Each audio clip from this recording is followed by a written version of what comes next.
inSTEM is a holistic mentorship and skills development program. We invite you to bring your whole selves into this virtual learning space. So before I turn it over to the experts, let's pause for a moment of mindfulness.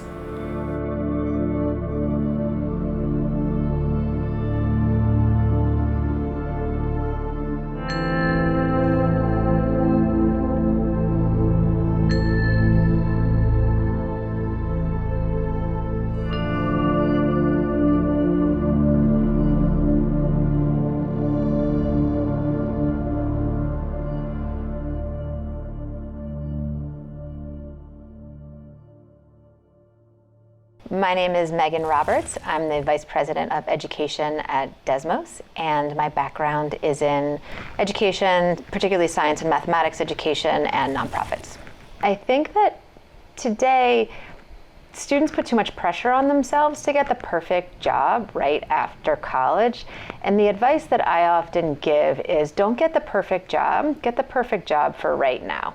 And the first job out of college is to help you learn what you actually want to do. You've learned all of these experiences in college about things you're interested in, how those things fit into our society and our world around those things, but you don't necessarily know as much about how you fit in yourself into jobs where those ideas become a reality. And so for me, what I often say to folks is those first year, 2 years, 3 years right out of college doesn't have to be your dream job. You don't have to put that much pressure on yourself. It has to be the job that helps you learn more about you and how you're going to fit into the world afterwards.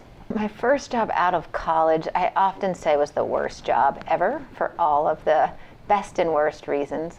So when I was in college, I was a dual structural geology and chemistry major. It ended up being a chemistry minor.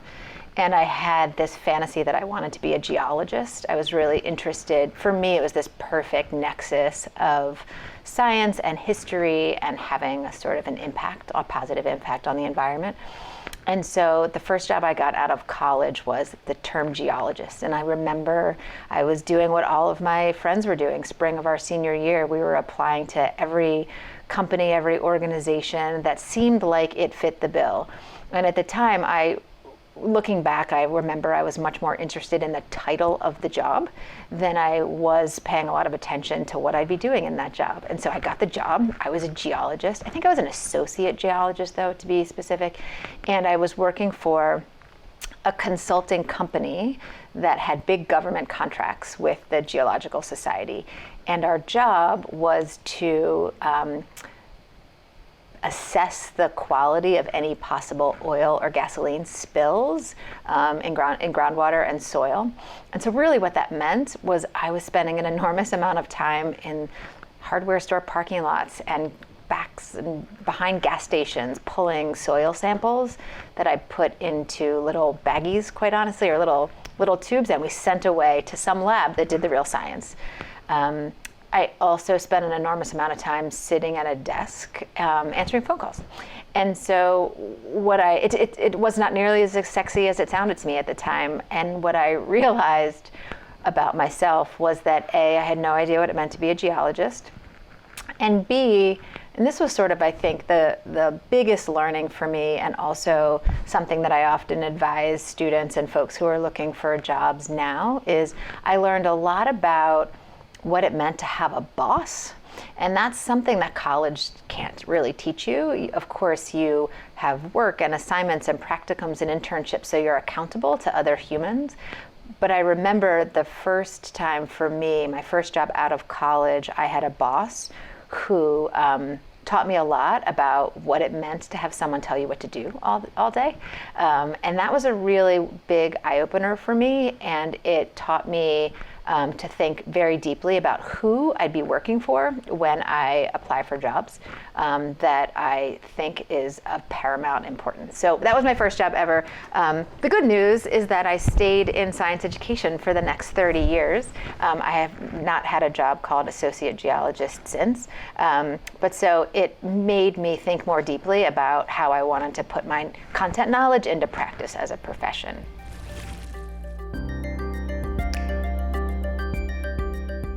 Some of those tools are just the ability to think really deeply and do a lot of networking about those roles. I think one thing, not to age myself, but when I was looking for a job, I think it was just about 30 years ago.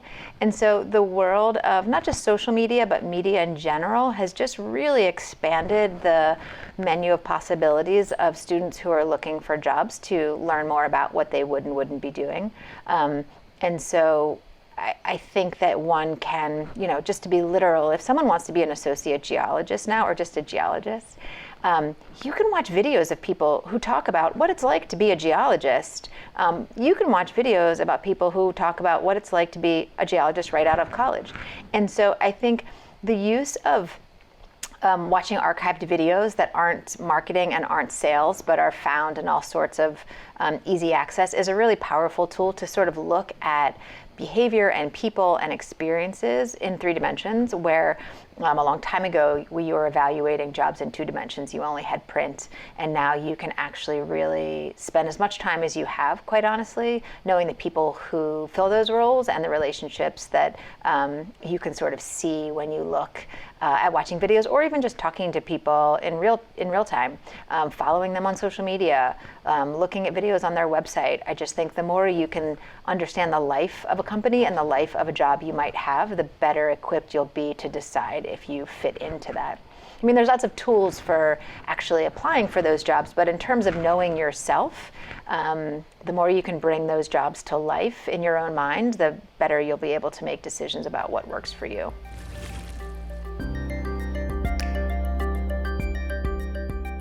I think there's a lot of things that students can do to put their best foot forward in applying for jobs. It's got multiple layers to it, and there's lots of right ways to do it. But I think the key is, how do you stand out?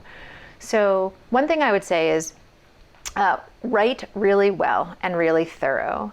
Generally, in my experience, as someone who hires people all the time now, and has been haven't been on the being hired phase for a long time, but have spent plenty of time looking at applicants, talking to other folks who are hiring.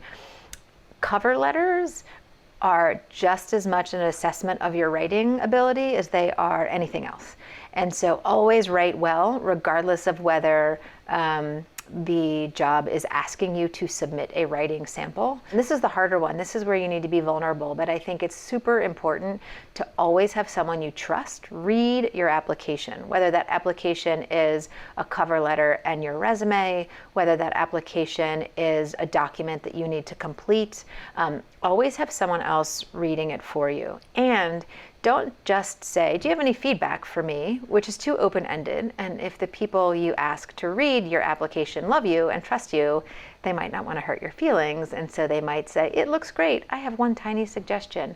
To me, it's always important to get really good critical feedback. And so perhaps the question that you say to your trusted human who's reviewing your application is, can you please give me 3 suggestions for a revision? Then they will give you 3 suggestions, and they will probably give you suggestions that they might not have felt as comfortable to give you if you had left that question broad. So that's the second suggestion. The third suggestion is, and this is my experience, I'm not sure if this is universal, but in your cover letter, address it to a human.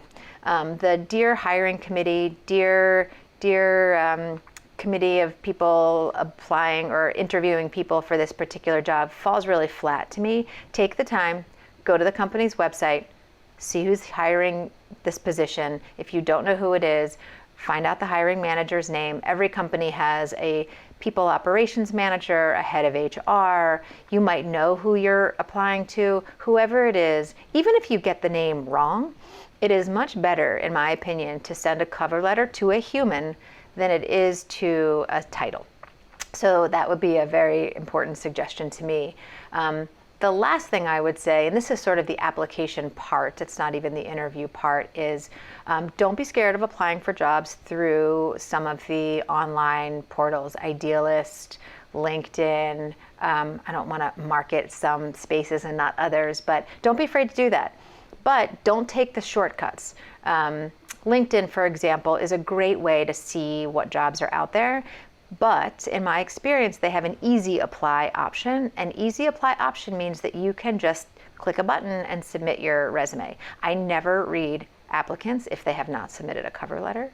So even if you do an easy app through LinkedIn or Idealist, always go the extra mile and do an entire cover letter and resume, even if it doesn't request it, and then follow up. Because with Idealist, we're interviewing for jobs right now. We have probably 300 Idealist applications. We hire people from Idealist, but where you'll really get noticed and really where you can put your best foot forward is after you submitted. If you've been sort of an anonymous submitter, you don't know anybody at the company, you're applying through an online portal, find out who you can follow up with, research the company, find out who the HR person is. Again, hopefully you found it for a cover letter. Send that person an email that says, hey, my name's so-and-so, I just submitted an application, I just wanted to put my name on your radar, looking forward to an opportunity to meet with you, period.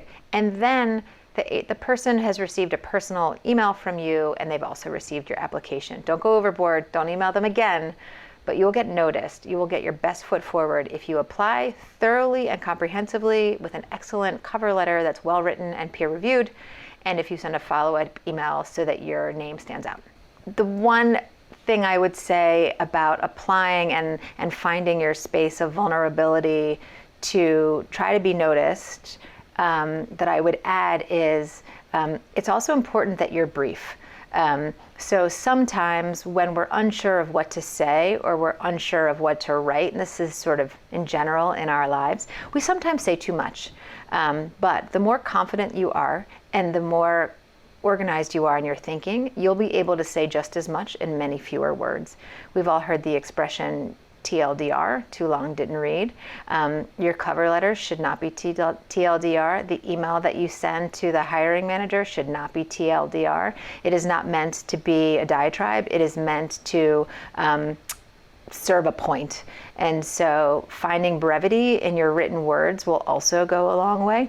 I think it's so important to bring your full self to an interview and your full self, and to honor yourself and bring your full self to the entire process. It can be really intimidating. However, no one's more important than anybody else. No one's a better human. Positions of power are contrived and frustrating, and I think allowing yourself to be vulnerable but also find your self-confidence can be seen and felt by the folks who are interviewing you, and it's so important for your own sense of efficacy as well as to come across as confident.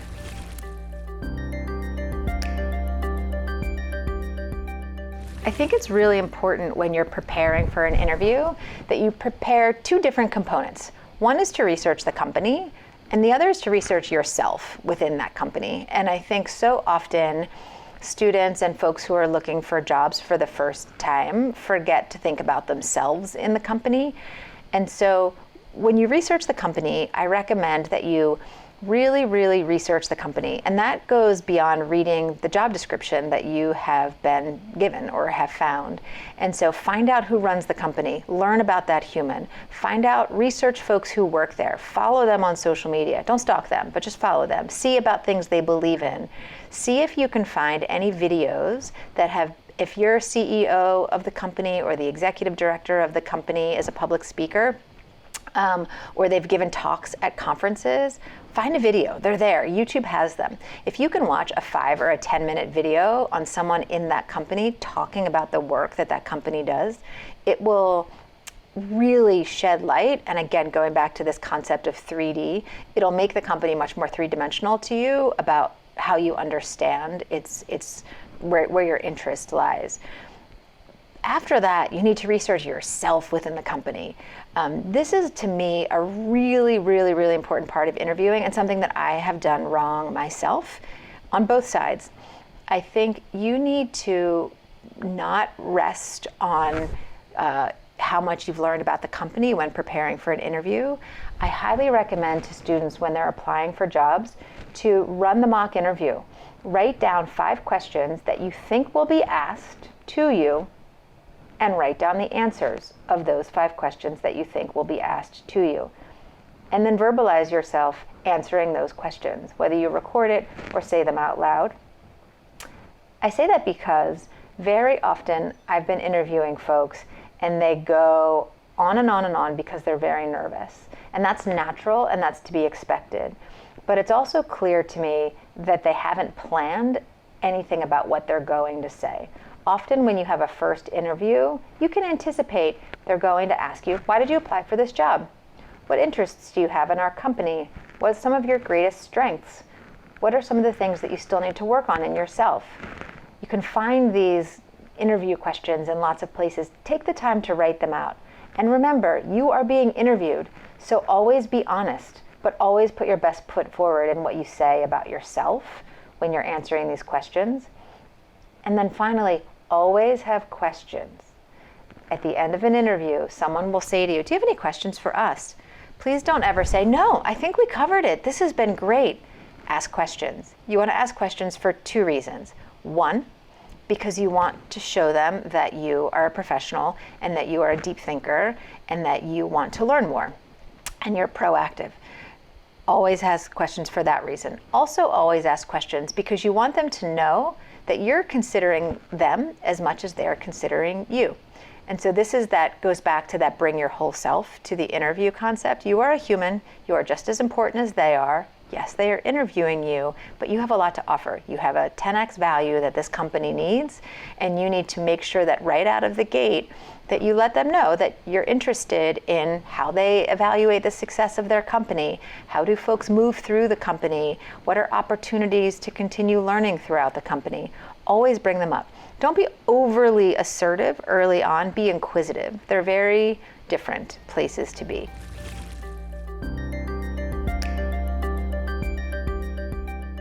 Yeah, many students don't know how to answer the question, what do you want to do with your life? And they worry that if they get on one track, they won't know how to get off that track and move on to another track.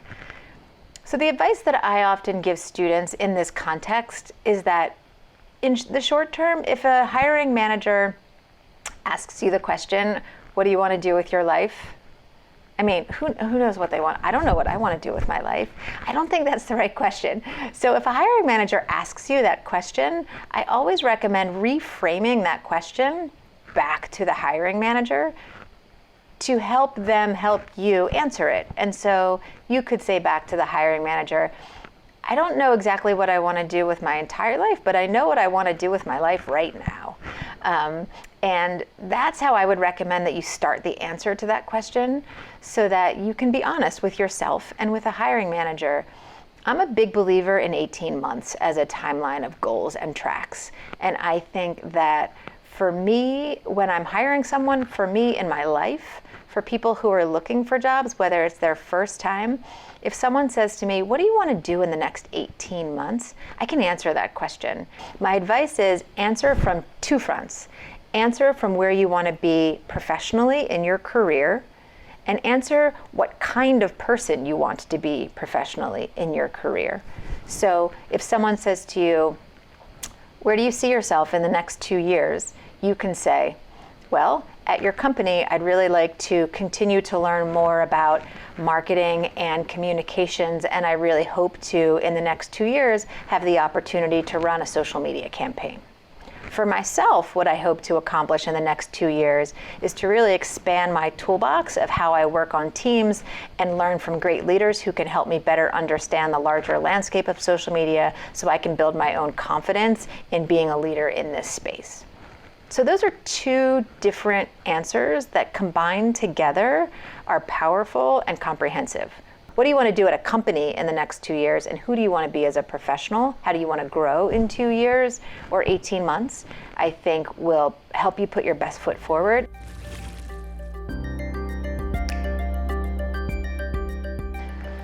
There's so many things that I would do differently looking back on myself when I was first applying for jobs, or maybe not even first, right? I have tons of advice that I would give myself in how to be better and do better and behave differently. And it's the same advice I give to students now who are looking at jobs. And it's the hardest one. So humor me, because I really mean it.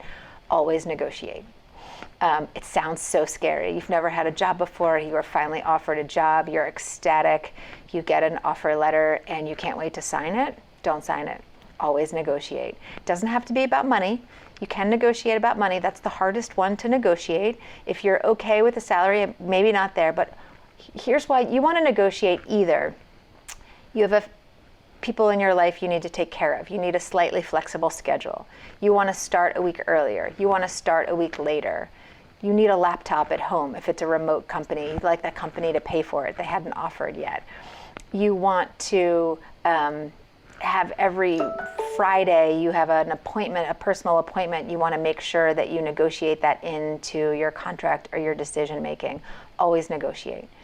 My feeling is this: you might not get any of the things that you asked for. You might get one. Be smart about what you ask for. But negotiation shows that you are putting your best self forward, that you have self-confidence and trust in yourself to self-advocate. That's super important and will go a very long way.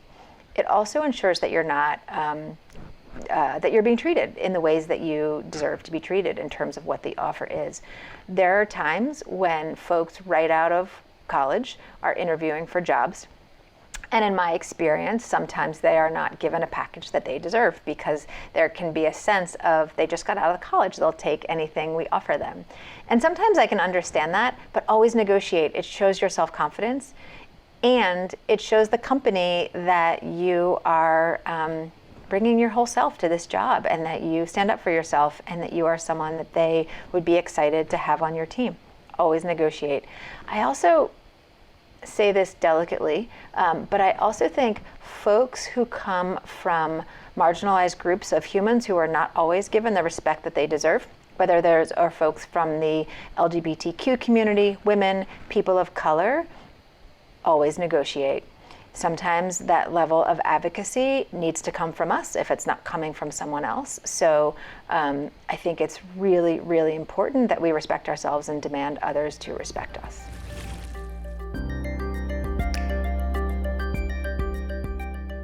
The final thing I think that I'd like to add for this conversation in terms of how to help students think about, apply, interview, and ultimately find your next job is there's your dream job. And there's also your dream job right now. And I think you can think about sometimes the perfect job for you today is perfect for a year or two because it'll help you build your skills for your next job. So think about the job that's best for you today, not necessarily your dream job all the time. The thing about jobs and organizations that has always been of paramount importance to me and something that is a huge part of my value system are two things. One is always know both where you're going to work and with whom you're going to be working. Because my second thing is relationships, and relationships themselves are the key to every successful company and every successful job. So it matters who you work for, it matters who you work with, and it matters the relationships you have. And if you can find an organization where you admire and feel trusted by the folks with whom you work, and you also feel like you're building strong relationships where you're accepted and understood and able to contribute and learning, that's your Shangri-La. Stay at that job. We hope you found this useful. For more videos in this series, please visit us at nationalmetals.org/inSTEM.